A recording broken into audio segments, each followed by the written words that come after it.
শ্রমিক দল, স্বেচ্ছাসেবক দল, যুব দল, ছাত্র দল কর্তৃক আয়োজিত আজকের এই সাইদুর রহমান মিলন শ্রমিক নেতা বশির ভাই, রশিদ, জয়নাল সর্দার সহ অসংখ্য শ্রমিক দলের নেতৃবৃন্দ প্রাপ্ত হয়েছেন। তাদের রুহের মাগফিরাত কামনা করে দোয়া মোনাজাত।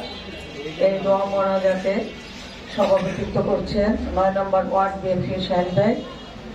উপস্থিত রয়েছেন মহানগর বিএনপির সংগ্রামী আহ্বায়ক জনাব মনিরুজ্জামান খান ফারুক, সদস্য সচিব, শ্রমিক দলের মহানগরের নেতৃবৃন্দ, জেলার নেতৃবৃন্দ। উপস্থিত রয়েছেন মহানগর বিএনপির সংগ্রামী নবনির্বাচিত যুগ্ম আহ্বায়ক আবু মুসা কাজল।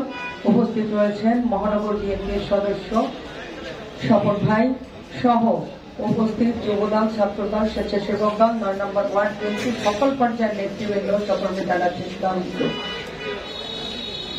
আমি আজকে প্রথমেই সাইদুর রহমান মিলনের আত্মার মাগফিরাত কামনা করছি। তার সংক্ষপ্ত পরিবারকে সমবেদনা জ্ঞাপন করছি এবং বশির ভাই, রশিদ ভাই ও জয়নাল সরকার সহ আরো যারা রয়েছেন তাদেরও রুহের মাগফিরাত কামনা করছি।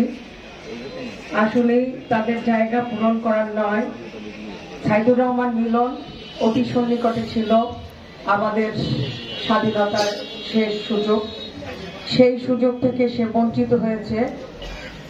সে অনেক কষ্ট করছে, আন্দোলন সংগ্রাম করেছে, মাঠে ছিল, আপনারা জানেন। আজকে তার অভাব আমরা সব সময় ফিল করব। তো আজকে একটি কথা আমি শুনলাম যে ৯ নম্বর ওয়ার্ড শ্রমিক দল যারা অবহেলিত, আপনাদেরকে বলতে চাই শ্রমিক দল কখনো অবহেলিত না। শ্রমিকরা সবসময় তাদের ঘামের মর্যাদা আদায় করে নিতে জানে। তাই বলতে চাই আপনাদের পাশে আমাদের মহানগর বিএনপি আমরা রয়েছি। আপনাদের যে কোনো জায়গায় আমরা আপনাদের পাশে থাকবো ইনশাআল্লাহ। তাই আর বাড়াবো না, সবাইকে আবারও সালামালাইকুম এই বলে আমি আমার সংক্ষিপ্ত বক্তব্য শেষ করছি। বাংলাদেশ জিন্দাবাদ, জাতীয়তাবাদী দল জিন্দাবাদ, শহীদ জিয়া অমর হোক, খালেদা জিয়া জিন্দাবাদ, আগামী দিনের রাষ্ট্রনায়ক তারেক রহমান জিন্দাবাদ জিন্দাবাদ।